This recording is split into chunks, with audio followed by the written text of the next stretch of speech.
Hello students, कैसे हैं? Hope अच्छे होंगे और आपकी प्रिपरेशन भी कंटिन्यूसली चल रही होगी। आपकी प्रिपरेशन में हेल्प करने के लिए हम कंटिन्यूसली कुछ स्पेसिफिक टाइप के क्वेश्चंस आपके साथ डिस्कस कर रहे हैं जो एग्जाम्स में जनरली पूछे जाते हैं। इसी सीक्वेंस में हम मिक्सचर एंड एलिगेशन के क्वेश्चन से सॉल्व कर रहे हैं। अब मिक्सचर एंड एलिगेशन के क्वेश्चंस को कब और किस स्पेसिफिक कंडीशन में यूज़ किया जाता है ये हम डिस्कस कर चुके हैं। नाउ मिक्सचर एंड एलिगेशन के थ्रू क्वेश्चंस को सॉल्व करते समय क्वेश्चन के अंदर डेटा जो गिवन है उसे यूटिलाइज कैसे करना है इस बारे में हमारा डिस्कशन चल रहा था। उसी डिस्कशन को आगे कंटिन्यू करते हैं और आज फिर एक और स्पेसिफिक टाइप के क्वेश्चंस के साथ हम आज का लेक्चर स्टार्ट करने जा रहे हैं। चलिए स्टार्ट करते हैं। अगर आपको हमारा वीडियो लेक्चर पसंद आता है तो प्लीज़ हमारे चैनल को सब्सक्राइब, लाइक एंड शेयर जरूर कीजिएगा। और चलिए स्टार्ट करने जा रहे हैं। आज के लिए पहला क्वेश्चन है हमारा, there are some rabbits and some ducks in the ground. The total lakhs of all these 110 animals were counted 300. Find the number of rabbits available in the ground. इन डक्स और रैबिट्स के regarding जो data दिया गया है उसमें है 110 animals. That means कुल मिलाकर के कितने एनिमल्स हैं ये दे रखा है। नंबर ऑफ एनिमल्स के रिगार्डिंग डेटा दिया हुआ है और कहा गया है were counted 300 what the legs, total legs, और इनके लैक्स के रिगार्डिंग डेटा दिया गया है। अब आपको अगर क्वेश्चन सॉल्व करना है through the alligation way, alligation के मेथड से, तो फिर आपको सबसे पहले ये डिसाइड करना पड़ेगा कि डक्स और रैबिट्स की किस स्पेसिफिक प्रॉपर्टी, जो दो डेटा हमें दे रखे हैं, दैट मीन्स एक नंबर ऑफ एनिमल्स और दूसरा नंबर ऑफ लैक्स, इन दोनों में से किस प्रॉपर्टी के थ्रू हम इन दोनों डक्स और रैबिट्स को डिफ्रेंशिएट कर सकते हैं। क्या नंबर ऑफ एनिमल्स के थ्रू डिफ्रेंशिएट किया जा सकता है? नंबर ऑफ एनिमल्स के थ्रू, लेट आपसे कहा 10 डक्स ओके एंड 20 रैबिट्स। अब डक्स और रैबिट्स को अगर हम हटा दें, डक्स और रैबिट टर्म्स को हटा दे तो 10 एंड 20, कौन डक्स कौन एनिमल कौन रैबिट्स नहीं बता पाएंगे। That means number of animals के थ्रू हम रैबिट्स और डक्स को डिफ्रेंशिएट नहीं कर सकते। तो फिर लैक्स के थ्रू देखें, डक्स के कितने लैक्स होते हैं? 2। रैबिट्स के कितने लैक्स होते हैं? 4। That means number of lakhs के थ्रू डक्स और रैबिट्स को डिफ्रेंशिएट किया जा सकता है। लास्ट टाइम हमने डिस्कस किया था कि जिस स्पेसिफिक प्रॉपर्टी के थ्रू हम कंटेंट्स को डिफ्रेंशिएट कर सकते हैं उसी स्पेसिफिक प्रॉपर्टी को लेकर हम क्वेश्चन स्टार्ट करते हैं। क्योंकि हम डक्स और रैबिट्स के लैक्स के थ्रू इन दोनों टाइप के एनिमल्स को डिफरेंशिएट कर पा रहे हैं, इसलिए नंबर ऑफ लैक्स लेकर हम क्वेश्चन को स्टार्ट करेंगे। So number of legs of ducks 2 होते हैं, जबकि number of legs of rabbits 4 होते हैं। Okay, 2 and 4। अब बात आती है इन दोनों के मिक्सचर की वैल्यू। इन दोनों के मिक्सचर की वैल्यू क्या ली जाए, और मिक्सचर को हमें यहाँ प्लेस करना होता है। And remember one more thing, mixture की वैल्यू इन दोनों कंटेंट्स के बीच में लाई भी करनी चाहिए, तभी हमारा एलिगेशन एप्लीकेबल हो। नाउ डक्स और रैबिट्स के नंबर ऑफ लैक्स के अकॉर्डिंग मिक्सचर की वैल्यू क्या ली जाएगी, तो ऐसा हमने प्रीवियस एक क्वेश्चन किया था, that was coins based question.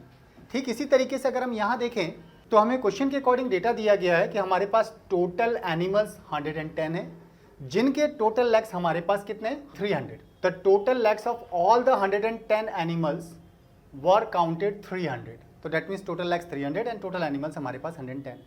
हम यहाँ किसकी बात कर रहे हैं? हम एक डक के लैक्स और एक रैबिट के लैक्स की बात कर रहे हैं। तो दैट मीन्स मिक्सचर में भी एक ही एनिमल के लैक्स के रिगार्डिंग डेटा होना चाहिए। दैट मीन्स एक एनिमल के लैक्स टोटल के अकॉर्डिंग अगर हम बात करें तो ऑन एन एवरेज काउंट करते हैं। That means average legs, average leg of each animal अगर काउंट करें, एक एनिमल का ऑन एन एवरेज कितने लैक्स हमारे डेटा के अकॉर्डिंग आ रहे हैं, तो हमारे पास total legs 300 and total animals 110।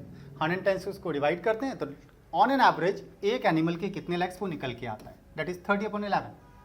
अब 30/11 की जो वैल्यू वो इन दोनों के बीच में लाई करनी चाहिए। ओके, तो 30/11 सॉल्व करोगे तो 2 पॉइंट समथिंग आता है, 2.7, जो 2 और 4 के बीच में लाई करता है। दैट मीन्स ये वो डेटा है जिसे हम मिक्सचर की वैल्यू लेकर क्वेश्चन को सॉल्व करें। नाउ एलिगेशन का कॉन्सेप्ट क्या है?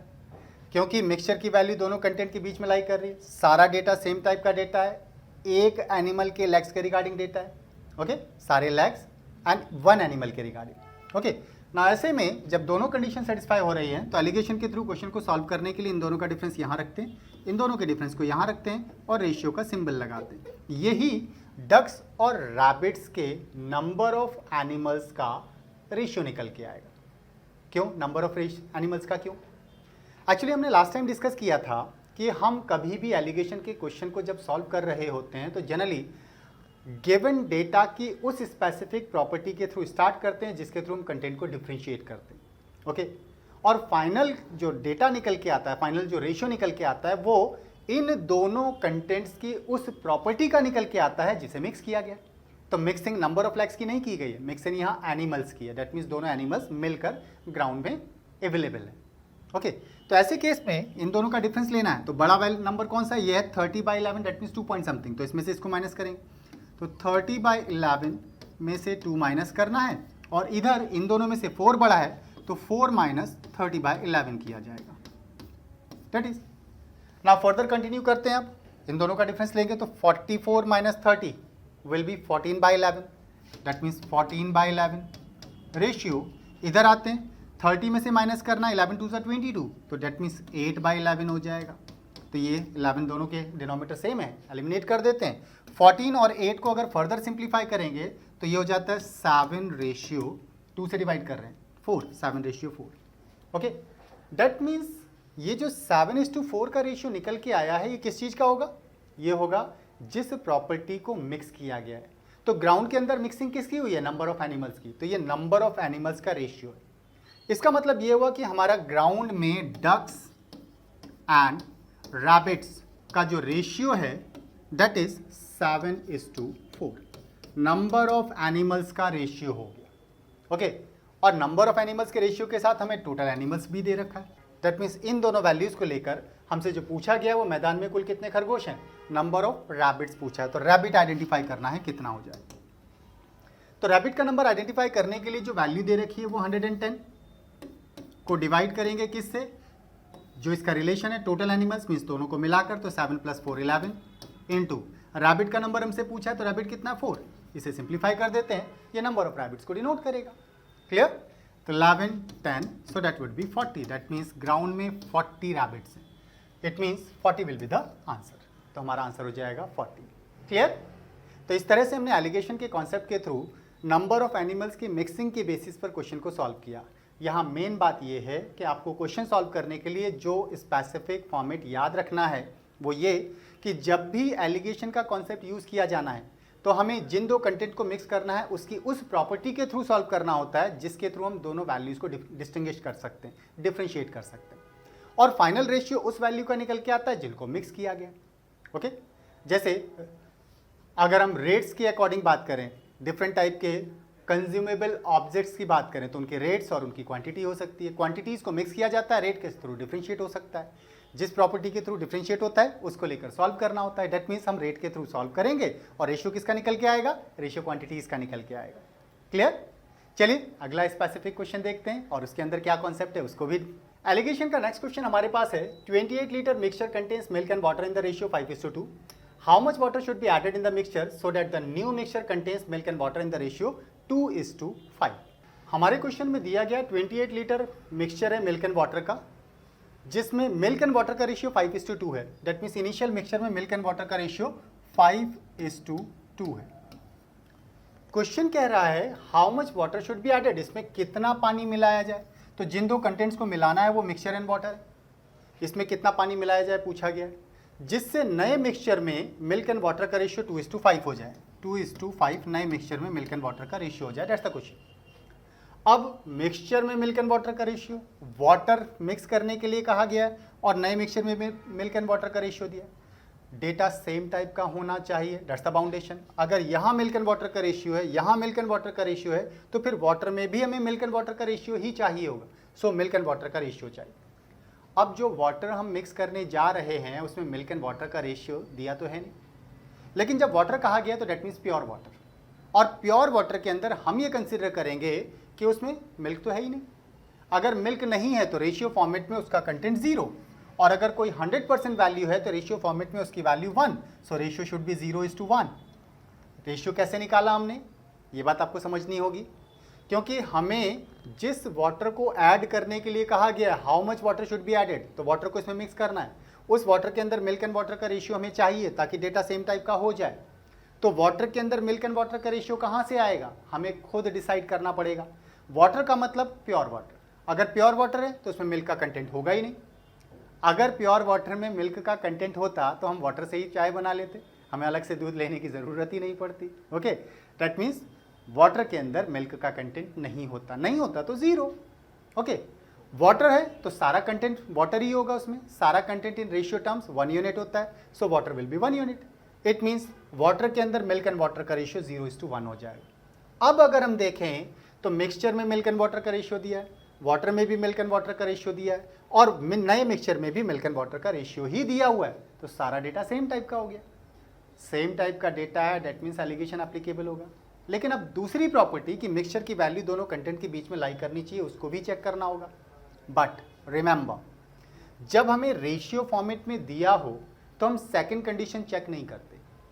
मोस्टली 100% ये मान के चलिए कि मिक्सचर का कंटेंट इन दोनों के बीच में लाई कर रहा होगा, आपको चेक करने की ज़रूरत नहीं है। रेशियो फॉर्मेट में चेक करने की ज़रूरत नहीं है। ओके, कब तक? जब तक इसके अंदर कोई स्पेसिफिक कंडीशनल एडिशनल ना दी जाए तब तक, ठीक है, हमें चेक करने की ज़रूरत नहीं है। हम डायरेक्टली बोल सकते हैं कि इन दोनों के बीच में लाइक करेगा। लेकिन अब आपको एक और स्पेसिफिक बात समझनी होगी कि रेशियो एंड प्रोपोर्शन के थ्रू क्वेश्चन को सॉल्व करने की बजाय अगर हम एलिगेशन का कॉन्सेप्ट यूज़ कर रहे हैं तो एलिगेशन हमें एक सिंगल कंटेंट में दूसरे सिंगल कंटेंट को मिक्स करने की परमिशन देता है। मिक्सचर्स को मिक्सचर के अंदर मिक्स करके नया मिक्सचर बनाने की परमिशन एलिगेशन नहीं देता। तो फिर क्या करें? एलिगेशन में केवल एक सिंगल सब्जेक्ट को दूसरे सिंगल सब्जेक्ट में मिक्स करके मिक्सचर बनाया जा सकता है। मिक्सचर्स मिक्स करके नया मिक्सचर बनाने की परमिशन एलिगेशन में नहीं है। तो डेट मीन्स हमें क्वेश्चन को हर हाल में सिंगल सब्जेक्ट के लिए, सिंगल कंटेंट के लिए ही सॉल्व करना होगा। अब सिंगल कंटेंट की बात करें तो यहाँ से सिंगल कंटेंट क्या मिल सकता है? या तो मिल्क ले लीजिए या फिर वाटर ले लीजिए, दोनों में से किसी एक कंटेंट को लेकर सॉल्व करना होगा।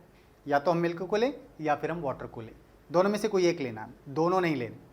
अगर ऐसा है तो फिर मिल्क का कंटेंट या वाटर का कंटेंट किसी को भी लेकर सॉल्व कर सकते हैं, आंसर सेम आएगा। ओके, आप मिल्क या वाटर में से किसी भी एक कंटेंट को ले लीजिए और सॉल्व कीजिए, आंसर सेम आएगा। किसको लें ये आपकी चॉइस है, किसी को भी ले सकते हैं।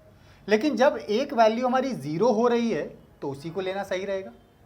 ओके, एक वैल्यू जब हमारी 0 है तो 0 के साथ सॉल्व करना ज़्यादा आसान होगा, सो उसी को ले लेते हैं। आप चाहें तो वाटर लेके सॉल्व कर सकते हैं। तो लेट हम मिल्क को लेकर सॉल्व कर रहे हैं, तो फॉर मिल्क, अगर हम मिल्क की बात करें, हम मिल्क के लिए सॉल्व कर रहे हैं, तो फिर हमें इनिशियल मिक्सचर, एडेड वाटर और न्यू मिक्सचर सब में मिल्क का ही कंटेंट चाहिए हो। तो मिल्क का कंटेंट यहाँ से कितना मिलेगा? रेशियो फॉर्मेट में 5 और 2 का रेशियो होने का मतलब हमारे लिए टोटल 5 + 2 7 यूनिट हो गया। Total value 7 unit of the mixture होगा, जिसमें से 5 पार्ट मिल्क का है, तो इसे हम 5/7 पार्ट इस मिल्क ऐसा कह सकते हैं। ठीक, ऐसे ही यहाँ 0 पार्ट मिल्क का बाई 1 दैट इज 0। और यहाँ अगर हम बात करें तो मिल्क का पार्ट हमारे पास है 2 आउट ऑफ 7, तो 2/7 पार्ट हमारा यहाँ मिल्क का हो जाता है। तो 0/1 या 0 एक ही बात है। ओके, दोनों का सम 1 हो जाए। इट मीन्स मिक्सचर में मिल्क का पार्ट 5/7, एडेड वाटर में मिल्क का पार्ट 0/1 दैट इज 0, और न्यू मिक्सचर में मिल्क का पार्ट 2/7 हो जाता है। क्लियर? इनको यूटिलाइज करते हैं यहाँ पर।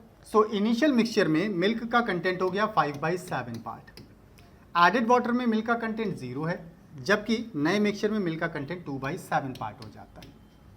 अब सारे कंटेंट्स जिनको मिक्स कर रहे हैं और मिक्स करने के बाद जो नया वैल्यू बन रहा है, इन सभी में सेम टाइप का डेटा हो गया, मिल्क का कंटेंट।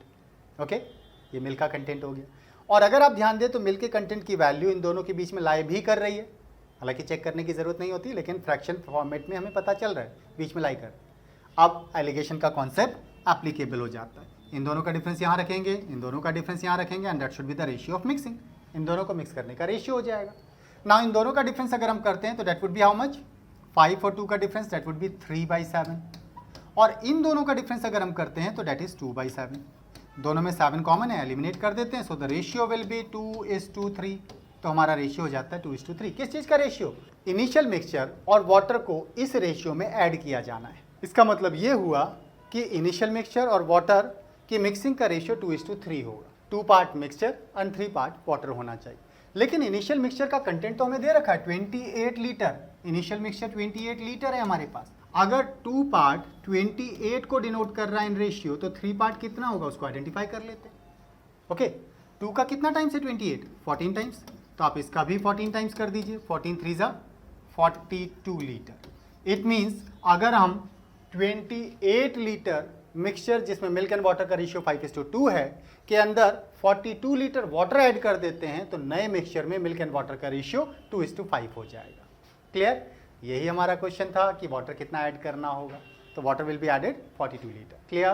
तो रेशियो फॉर्मेट के क्वेश्चंस को सॉल्व करते समय through the method of alligation, अगर आप मिश्रण के नियम से रेशियो वाले क्वेश्चंस को, अनुपात वाले क्वेश्चंस को सॉल्व करने जा रहे हैं तो फिर आपको किसी एक सिंगल कंटेंट को लेकर क्वेश्चन को सॉल्व करना होता है। क्लियर?